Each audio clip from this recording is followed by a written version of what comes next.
श्री गणेशाय नमः। ओम नमो भगवते वासुदेवाय। वक्रतुंड महाकाय सूर्यकोटि समप्रभ निर्विघ्नं कुरु देव सर्वकार्येषु सर्वदा। गुरु ब्रह्मा गुरु विष्णु गुरुदेवो महेश्वर गुरु साक्षात परम ब्रह्मा तस्मै श्री गुरुवे नमः। जय श्री हरि, जय श्री राधे कृष्ण। प्रिय भक्तों, अनंत भक्ति सागर ऑफिशियल परिवार में आप सभी का हृदय से स्वागत है। आज हम पवित्र आषाढ़ मास महात्म्य के प्रथम अध्याय का श्रवण करेंगे। सनातन धर्म में प्रत्येक मास का अपना अलग महत्व है, परंतु आषाढ़ मास को विशेष रूप से भगवान विष्णु की कृपा प्राप्त करने वाला महीना माना गया है। इसी मास की शुक्ल पक्ष की एकादशी से भगवान श्रीहरि योग निद्रा में प्रवेश करते हैं और चतुर्मास का शुभारंभ होता है। इस पूरे काल में साधु संत एक स्थान पर रहकर तप, जप, कथा और भक्ति में लीन रहते हैं। एक समय नैमिषारण्य के दिव्य वन में 88,000 ऋषि मुनि एकत्र होकर महान यज्ञ कर रहे थे। उस यज्ञ के मध्य परम विद्वान सूत जी महाराज विराजमान थे। सभी ऋषियों के मन में एक जिज्ञासा उत्पन्न हुई। उन्होंने विनम्रतापूर्वक हाथ जोड़कर कहा, हे सूत जी, कलयुग में मनुष्य का जीवन अनेक प्रकार के दुखों से घिरा हुआ है। धर्म से विमुख होकर वह पापों में फंस जाता है। कृपया ऐसा सरल उपाय बताएं जिससे सामान्य मनुष्य भी भगवान की कृपा प्राप्त कर सके और उसके जीवन में सुख, शांति तथा मोक्ष का मार्ग प्रशस्त हो जाए। सूत जी मुस्कुराए और बोले, हे मुनि श्रेष्ठों, आपका प्रश्न अत्यंत ही कल्याणकारी है। यही प्रश्न एक समय महर्षि नारद ने स्वयं भगवान श्री हरि से पूछा था। आज मैं वही पवित्र संवाद आपको सुनाता हूँ। जो श्रद्धापूर्वक इसका श्रवण करता है उसके अनेक जन्मों के पाप नष्ट होने लगते हैं। सूत जी आगे कहने लगे, एक बार देवर्षि नारद तीनों लोकों का भ्रमण करते हुए पृथ्वी लोक पर पहुँचे। उन्होंने देखा कि कलयुग का प्रभाव बढ़ता जा रहा है। लोग लोभ, क्रोध, मोह और अहंकार में फंसकर अपने जीवन का अमूल्य समय व्यर्थ कर रहे हैं। माता पिता का सम्मान कम होता जा रहा है। सत्य और धर्म का पालन कठिन प्रतीत होने लगा और मनुष्य छोटी छोटी बातों में अशांत रहता है। यह सब देखकर देवर्षि नारद का हृदय द्रवित हो उठा। उन्होंने निश्चय किया कि इस समस्या का समाधान केवल भगवान श्री हरि ही बता सकते हैं। तब वे अपनी वीणा पर नारायण नारायण का मधुर कीर्तन करते हुए क्षीर सागर पहुँचे, जहाँ भगवान श्री विष्णु शेषनाग की सैया पर विराजमान थे और माता लक्ष्मी उनके श्री चरणों की सेवा कर रही थीं। चारों ओर दिव्य प्रकाश फैला हुआ था। देवगण भगवान की स्तुति कर रहे थे और वातावरण में अद्भुत शांति व्याप्त थी। देवर्षि नारद ने भगवान को साष्टांग प्रणाम किया। भगवान विष्णु ने प्रसन्न होकर कहा, आइए नारद, आपके आगमन से बैकुंठ और भी पवित्र हो गया। बताइए, किस उद्देश्य से पधारे हैं आप? नारद जी बोले, हे जगत पालक, मैंने पृथ्वी पर कलयुग के जीवों की अत्यंत दयनीय स्थिति देखी है। वे अज्ञानवश अनेक पाप करते हैं, फिर दुखों से घिर जाते हैं। कृपया करके ऐसा व्रत, ऐसी कथा और ऐसा पवित्र मास बताइए जिसके पालन और श्रवण मात्र से सामान्य मनुष्य भी आपका अनुग्रह प्राप्त कर सके। भगवान श्री हरि मुस्कुराए। उनकी करुणा से भरी दृष्टि समस्त लोकों पर पड़ रही थी। उन्होंने कहा, हे नारद, तुमने समस्त प्राणियों के कल्याण के लिए अत्यंत ही उत्तम प्रश्न किया है। अब मैं तुम्हें एक ऐसे पवित्र मास का महात्म्य सुनाता हूँ जिसका श्रद्धापूर्वक पालन करने से मनुष्य के जीवन में सुख, समृद्धि, धर्म और अंत में मोक्ष की प्राप्ति होती है। वह है पवित्र आषाढ़ मास। इतना कहकर भगवान श्री हरि ने आषाढ़ मास की दिव्य महिमा का वर्णन प्रारंभ किया। भगवान श्री हरि ने देवर्षि नारद की ओर स्नेहपूर्ण दृष्टि डालते हुए कहा, हे नारद, यह आषाढ़ मास अत्यंत ही पवित्र, पुण्यदायक और समस्त पापों का नाश करने वाला है। इस मास में जो मनुष्य श्रद्धा, विश्वास और भक्ति के साथ स्नान, दान, जप, तप, व्रत तथा भगवान का स्मरण करता है, उसके अनेक जन्मों के संचित पाप भी धीरे धीरे नष्ट होने लगते हैं। भगवान आगे बोले, हे देवर्षि, जब सूर्य मिथुन राशि में स्थित होते हैं और आषाढ़ मास का शुभ आगमन होता है, तब देवता, ऋषि और सिद्ध पुरुष भी इस पावन समय की प्रतीक्षा करते हैं। इस मास का प्रत्येक दिन मनुष्य के जीवन को पवित्र बनाने का अवसर प्रदान करता है। जो मनुष्य प्रातःकाल ब्रह्म मुहूर्त में उठकर स्नान करता है, स्वच्छ वस्त्र धारण करता है, तुलसी दल अर्पित कर मेरा पूजन करता है तथा ओम नमो भगवते वासुदेवाय मंत्र का श्रद्धापूर्वक जप करता है, उस पर मेरी विशेष कृपा बनी रहती है। भगवान श्री हरि ने आगे कहा, हे नारद, इस मास में अन्नदान, जलदान, गौ सेवा, ब्राह्मणों का सम्मान, निर्धनों की सहायता तथा भूखे प्राणियों को भोजन कराना अत्यंत ही पुण्यदायक माना गया है। जो व्यक्ति अपनी सामर्थ्य के अनुसार दान करता है, उसके घर में कभी अन्न और धन की कमी नहीं रहती। नारद जी ने विनम्रता पूर्वक पूछा, हे प्रभु, यदि कोई व्यक्ति धनवान न हो और बड़े बड़े दान करने में समर्थ न हो, तब वह आपकी कृपा कैसे प्राप्त करे? भगवान मुस्कुराए और बोले, हे नारद, मैं धन का नहीं, भाव का भूखा हूँ। यदि कोई भक्त श्रद्धा से एक लोटा जल अर्पित करता है, एक दीपक जलाता है, एक तुलसी पत्र चढ़ाता है या सच्चे मन से मेरा नाम लेता है, तो वह भी मुझे उतना ही प्रिय है जितना बड़े बड़े यज्ञ करने वाला भक्त। जो व्यक्ति आषाढ़ मास में क्रोध का त्याग करता है, असत्य नहीं बोलता, किसी का अपमान नहीं करता, माता पिता और गुरु की सेवा करता है तथा सभी प्राणियों के प्रति दया का भाव रखता है, उसका जीवन स्वयं ही धर्ममय बन जाता है। इसके पश्चात भगवान श्री विष्णु ने नारद जी से कहा, हे देवर्षि, अब मैं तुम्हें एक सत्य घटना सुनाता हूँ। इस कथा को सुनने मात्र से मनुष्य के मन में धर्म के प्रति श्रद्धा जागृत होती है और उसके भीतर भक्ति का प्रकाश फैलने लगता है। बहुत समय पहले एक सुंदर नगर था। उस नगर में अनेक धनी व्यापारी, विद्वान ब्राह्मण और परिश्रमी लोग निवास करते थे। नगर चारों ओर से हरे भरे उपवनों, सरोवरों और मंदिरों से सुशोभित था। वहाँ प्रतिदिन भगवान के मंदिरों में घंटों की मधुर ध्वनि गूंजती रहती थी। उसी नगर में धर्मदत्त नाम का एक ब्राह्मण रहता था। वह अत्यंत ही सरल, सत्यवादी और भगवान विष्णु का अनन्य भक्त था। उसका जीवन अत्यंत ही सादा था, परंतु उसके हृदय में अटूट श्रद्धा और संतोष था।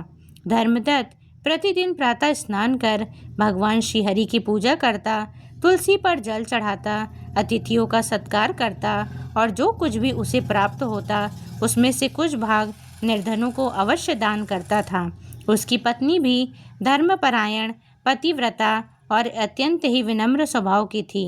दोनों पति पत्नी भगवान का स्मरण करते हुए संतोषपूर्वक जीवन व्यतीत करते थे। एक वर्ष आषाढ़ मास का शुभ आगमन हुआ। पूरे नगर में उत्सव जैसा वातावरण था।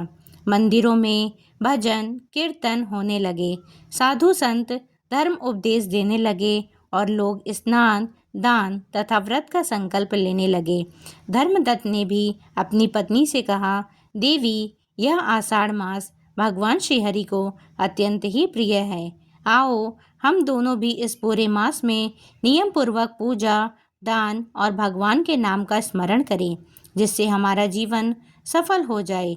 पत्नी ने प्रसन्न होकर कहा, स्वामी, आपके साथ भगवान की भक्ति करना ही मेरे जीवन का सबसे बड़ा सौभाग्य है। मैं पूर्ण श्रद्धा से इसी व्रत का पालन करूंगी। दोनों ने उसी दिन से आषाढ़ मास का पवित्र व्रत आरंभ किया। भगवान श्री हरि की आज्ञा के अनुसार धर्मदत्त ब्राह्मण और उसकी पत्नी ने आषाढ़ मास का व्रत अत्यंत ही श्रद्धा और नियम पूर्वक आरंभ किया। प्रतिदिन ब्रह्म मुहूर्त में दोनों पति पत्नी उठते, पवित्र नदी में स्नान करते, स्वच्छ वस्त्र धारण करते और भगवान श्री विष्णु के मंदिर में जाकर दीपक जलाते। वे तुलसी दल अर्पित करते, भगवान के समक्ष धूप दीप नैवेद्य समर्पित करते और अत्यंत भाव से ओम नमो भगवते वासुदेवाय मंत्र का जप करते। धीरे धीरे उनके घर का वातावरण पूर्णतः भक्तिमय हो गया। दिन रात भगवान के भजन गूंजते रहते। जो भी अतिथि उनके द्वार पर आता, वे उसे भगवान का प्रसाद खिलाकर ही विदा करते। किंतु हे नारद, संसार में जब भी कोई व्यक्ति धर्म के मार्ग पर आगे बढ़ता है, तब उसकी परीक्षा भी अवश्य होती है। एक दिन ऐसा हुआ कि लगातार कई दिनों तक वर्षा होती रही। खेतों में पानी भर गया, मार्ग बंद हो गए और लोगों का आना जाना लगभग रुक गया। धर्मदत्त के घर में रखा हुआ अन्न भी धीरे धीरे समाप्त होने लगा। कुछ ही दिनों में स्थिति ऐसी हो गई कि उनके पास केवल एक समय के लिए भोजन जितना अन्न बचा। धर्मदत्त की पत्नी ने चिंतित होकर कहा, स्वामी, घर में अब बहुत थोड़ा अन्न शेष है। यदि यह भी समाप्त हो गया तो हम क्या करेंगे? धर्मदत्त मुस्कुराए और बोले, देवी, जिसकी रक्षा स्वयं भगवान करते हैं, उसे किसी बात का भय नहीं होना चाहिए।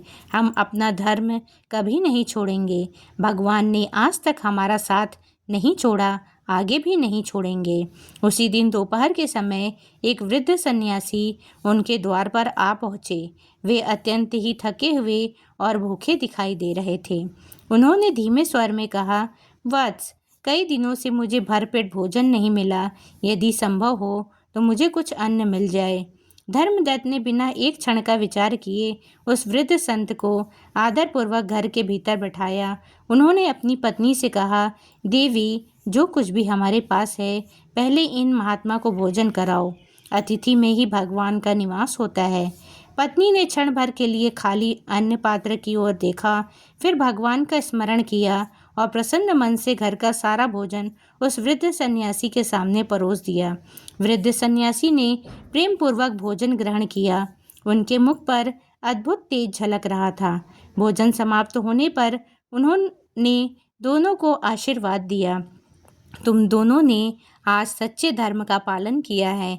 जिसने भूखे को भोजन कराया, उसने स्वयं भगवान को तृप्त किया है। तुम्हारे घर के सभी सुख समृद्धि और भगवान की कृपा कभी दूर नहीं होगी। इतना कहकर वह वृद्ध सन्यासी वहाँ से चल पड़े। धर्मदत्त और उनकी पत्नी स्वयं उस दिन बिना भोजन के केवल भगवान का नाम लेते रहे। उनके चेहरे पर तनिक भी दुख नहीं था। वे बार बार यही कहते, हे प्रभु, यदि यह आपकी इच्छा है तो हमें सहर्ष स्वीकार है। आपके नाम से बढ़कर संसार में कुछ भी नहीं है। रात्रि का समय हुआ। दोनों भगवान का स्मरण करते करते विश्राम करने लगे। उसी रात धर्मदत्त को स्वप्न में दिव्य प्रकाश दिखाई दिया। उस प्रकाश के मध्य स्वयं भगवान श्री विष्णु शंख चक्र गदा और पद्म धारण किए प्रकट हुए। उनके श्री मुख पर दिव्य मुस्कान थी। भगवान बोले, वत्स, धर्मदत्त, आज तुमने जिस वृद्ध सन्यासी को भोजन कराया, वह कोई साधारण मनुष्य नहीं। मैं स्वयं तुम्हारी परीक्षा लेने आया था। तुम दोनों ने अपने अंतिम अन्न भी बिना किसी संकोच के अर्पित कर दिया है। तुम्हारी भक्ति से मैं अत्यंत ही प्रसन्न हूँ। धर्मदत्त हाथ जोड़कर भगवान के चरणों में गिर पड़े। उनकी आंखों से आनंद के आंसू बहने लगे। भगवान ने कहा, जो भक्त आषाढ़ मास में श्रद्धा, दया, सेवा और दान का पालन करता है, मैं स्वयं उसके जीवन की रक्षा करता हूँ, उसका कभी अनिष्ट नहीं होने देता। इतना कहकर भगवान अंतर्ध्यान हो गए। प्रातःकाल जब धर्मदत्त और उनकी पत्नी जगे तो उन्होंने देखा कि उनका घर पहले से भी अधिक अन्न, वस्त्र और आवश्यक सामग्री से भरा हुआ था। वे समझ गए कि यह सब भगवान श्री हरि की असीम कृपा है। दोनों ने हाथ जोड़कर कहा, हे दीनदयाल, आपकी महिमा अपरंपार है। जो आपकी शरण में आता है उसका कभी अहित नहीं होता। इसके बाद धर्मदत्त का जीवन और भी अधिक सेवा, दान और भगवान की भक्ति में व्यतीत होने लगा। दूर दूर से लोग उनके पास धर्म का उपदेश सुनने आने लगे। देवर्षि नारद ने अत्यंत ही प्रसन्न होकर भगवान श्री हरि से कहा, हे प्रभु, धन्य है वे भक्त जो विपत्ति में भी आपका विश्वास नहीं छोड़ते। धर्मदत्त और उनकी धर्मपत्नी ने यह सिद्ध कर दिया कि सच्ची भक्ति धन से नहीं बल्कि श्रद्धा और समर्पण से होती है। अब कृपा करके बताइए कि आषाढ़ मास का व्रत करने वाले भक्तों को कौन कौन से नियमों का पालन करना चाहिए और उन्हें क्या फल प्राप्त होता है। भगवान श्री विष्णु ने कहा, हे नारद, आषाढ़ मास में जो मनुष्य प्रातःकाल स्नान करके मेरे नाम का स्मरण करता है, तुलसी का पूजन करता है, दीपक जलाता है, भगवान नाम का जप करता है और अपनी सामर्थ्य के अनुसार दान देता है, वह मेरे अत्यंत प्रिय भक्तों में सम्मिलित हो जाता है। फिर भगवान बोले, इस मास में किसी भी प्राणी को कष्ट नहीं देना चाहिए। असत्य, छल, कपट, क्रोध और अहंकार का त्याग करना चाहिए। माता पिता, गुरु, अतिथि और गौ की सेवा करनी चाहिए। भूखे को भोजन, प्यासे को जल और असहाय की सहायता करने वाला मनुष्य मेरे हृदय में स्थान पाता है। भगवान ने आगे कहा, जो भक्त आषाढ़ मास की कथा श्रद्धा से सुनता या सुनाता है, उसके घर में सुख, शांति और समृद्धि का वास होता है। परिवार में प्रेम बढ़ता है, मन में भक्ति जागृत होती है और जीवन में आने वाले अनेक संकट मेरी कृपा से दूर होने लगते हैं। हे नारद, याद रखो, मैं बाहरी आडंबर नहीं देखता, मैं केवल भक्त का निर्मल हृदय देखता हूँ। जिसने निष्काम भाव से मेरा स्मरण किया, मैंने उसे कभी निराश नहीं किया। यह सुनकर देवर्षि नारद का हृदय आनंद से भर गया। उन्होंने भगवान श्री हरि के चरणों में प्रणाम किया और कहा, हे करुणा सागर, मैं इस दिव्य महात्म्य का प्रचार तीनों लोकों में करूँगा ताकि अधिक से अधिक लोग आषाढ़ मास का महत्व समझें और आपके श्री चरणों में अपनी भक्ति अर्पित करें। भगवान श्री हरि ने प्रसन्न होकर कहा, जाओ नारद, जो भी मनुष्य श्रद्धा और विश्वास के साथ इस आषाढ़ मास महात्म्य का श्रवण करेगा, उसका कल्याण होगा। उसके जीवन में धर्म, अर्थ, काम और अंत में मोक्ष का मार्ग प्रशस्त होगा। इतना कहकर भगवान विष्णु अंतर्ध्यान हो गए। सूत जी बोले, हे शौनकादि ऋषियों, यही यह पवित्र संवाद है जो भगवान श्री हरि ने देवर्षि नारद से कहा था। इसलिए जो भी स्त्री या पुरुष आषाढ़ मास में इस महात्म्य का श्रद्धापूर्वक श्रवण करता है, भगवान विष्णु उस पर अपनी विशेष कृपा बरसाते हैं। धर्मदत्त ब्राह्मण की भांति जो व्यक्ति विपरीत परिस्थितियों में भी सत्य, सेवा, दान और भगवान पर विश्वास बनाए रखता है, उसका जीवन अंततः सफल हो जाता है। अतः हे मुनियों, आषाढ़ मास को कभी साधारण मत समझना। यह आत्मशुद्धि, सेवा, भक्ति और भगवान की कृपा प्राप्त करने का अत्यंत ही दुर्लभ अवसर है। सूत जी के मुख से यह दिव्य महात्म्य सुनकर सभी ऋषि मुनि अत्यंत ही प्रसन्न हुए। उन्होंने भगवान श्री हरि का स्मरण करते हुए कहा, नारायण नारायण, आपकी महिमा अनंत है। जो आपके चरणों में श्रद्धा रखता है, उसका कभी अनिष्ट नहीं होता। इसके साथ ही आषाढ़ मास महात्म्य का प्रथम अध्याय यहीं पूर्ण होता है। प्रिय भक्तों, इस कथा से हमें ये संदेश मिलता है कि सच्ची भक्ति धन से नहीं, श्रद्धा से होती है। आषाढ़ मास में स्नान, जप, दान और सेवा का विशेष महत्व होता है। अतिथि, निर्धन और भूखे की सेवा करना भगवान की सेवा के समान है। विपत्ति में भी भगवान पर विश्वास रखने वाला भक्त कभी पराजित नहीं होता। आषाढ़ मास की कथा का श्रद्धापूर्वक श्रवण और पाठ करने से भगवान श्री विष्णु की कृपा प्राप्त होती है तथा जीवन में सुख, शांति और आध्यात्मिक उन्नति का मार्ग प्रशस्त होता है। इति श्री आषाढ़ मास महात्म्य प्रथम अध्याय समाप्त। तो भक्तों, इसी पावन संदेश के साथ आषाढ़ मास महात्म्य के प्रथम अध्याय की कथा यहीं संपन्न होती है। हम सभी भगवान श्री हरि से प्रार्थना करते हैं कि वे आप और आपके पूरे परिवार पर अपनी असीम कृपा बनाए रखें। आपके जीवन से सभी दुख, कष्ट और बाधाएं दूर हों तथा आपके घर में सुख, शांति, समृद्धि और धर्म का सदैव वास रहे। यदि आपको यह कथा पसंद आई हो और इससे आपको आध्यात्मिक प्रेरणा मिली हो तो कृपया इस वीडियो को लाइक करें, अपने परिवार, मित्रों और सभी श्रद्धालु भक्तों के साथ शेयर करें। यदि आप हमारे चैनल अनंत भक्ति सागर ऑफिशियल पर पहली बार आए हैं तो चैनल को सब्सक्राइब करें और बेल आइकन को अवश्य दबाएं ताकि व्रत कथाएं, पुराणों की पावन कथाएं, आरतियां, भजन और सनातन धर्म से जुड़ी हर नई वीडियो सबसे पहले आप तक पहुंच सके। कमेंट बॉक्स में श्रद्धापूर्वक ओम नमो भगवते वासुदेवाय अवश्य लिखें। आपके द्वारा लिखा गया हर एक नाम भगवान के श्री चरणों में समर्पित होगा। अब अगले अध्याय में हम आषाढ़ मास महात्म्य के अगले दिव्य प्रसंग का श्रवण करेंगे।